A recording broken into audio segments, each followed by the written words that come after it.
Even the NADCO report, actually what they did was to then come up with this NADCO process. You remember before? Yes.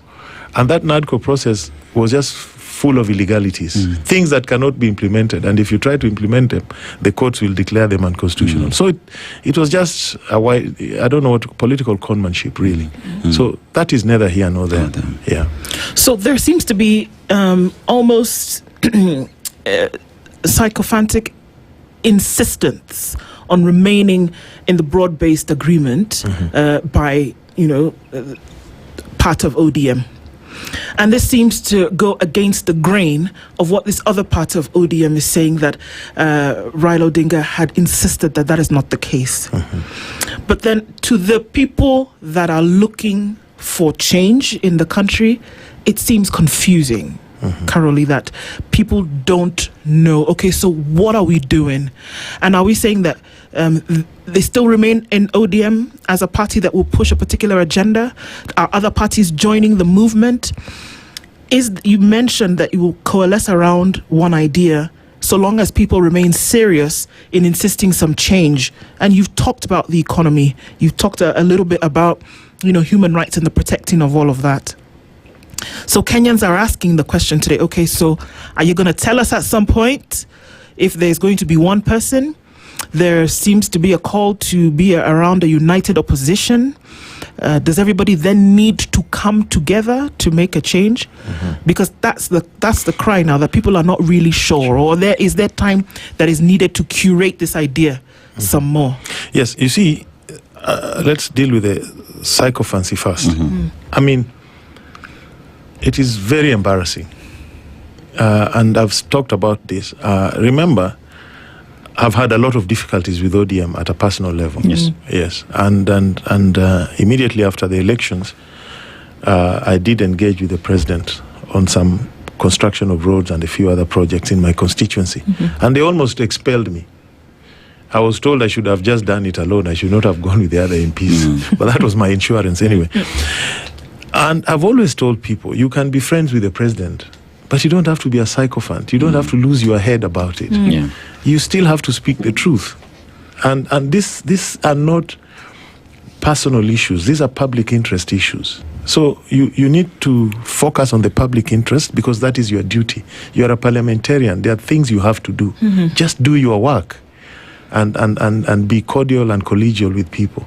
But we have this problem in ODM. I mean, it is nauseating when you go to a function of ODM. They tell you, Baba left us in, we are where Baba left us. Baba left us in broad-based. It is such a stupid and shallow statement, because Baba, his last party was Azimio. And Baba said clearly broad-based was not a coalition. It was just an arrangement to stabilize government. So then they'll tell you, we have got development. We can dissect it one by one and realize not much. In Luo Nyanza, the projects that have been promised are under 50 billion. And of those 50 billion, under 10 billion shillings have been disbursed. They are just experiencing the same difficulties like other projects around. And most of those projects were started, some under Uhuru's administration, never completed. I'll give you examples. We were in Kisumu the other day. We launched a 1.2 billion fish hatchery project at somewhere called Kabonyo Kanyagwal over 2 years ago. About 10% of that project has been done, and because of backflow from Lake Victoria, it is now underwater. The project itself? The project itself. Okay. Yes, but you'll hear these guys talking about things that you'd think are so transformational. In the same place in Kisumu, there is a road, Kombewa, Maseno. It is just 15 kilometers. The last 7 years, I think only 6 kilometers have been done. But they went and launched another one, Lela Luanda. We are wondering when will this one end. And now they're planning to launch a lot of roads. There'll be almost 5 new roads in Migori, 5 in Homa Bay, 5 in Kisumu County, to create the impression that there's development. But if you look at the budgetary provisions, there are 200 million in the budget for the road, whatnot, 300. I mean, it's, for those who know, it's a lot of nonsense that these people are talking about. The same place in Kisumu, there's the Mamboleo, Chemelil, Moroni Road, given in 3 lots. From the Mamboleo side in Kisumu, I think only 1.5 kilometers have been done.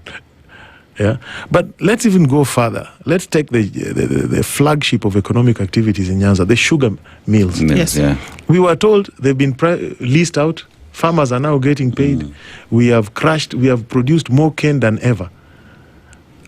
Let me tell you what is happening on the ground.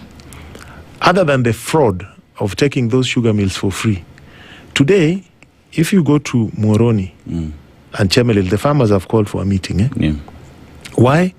Because the price at which cane is bought per ton is being reduced from 5,750 to 4,800 per ton. People have been fired from those factories. The few who remained have had their salaries reduced. Why?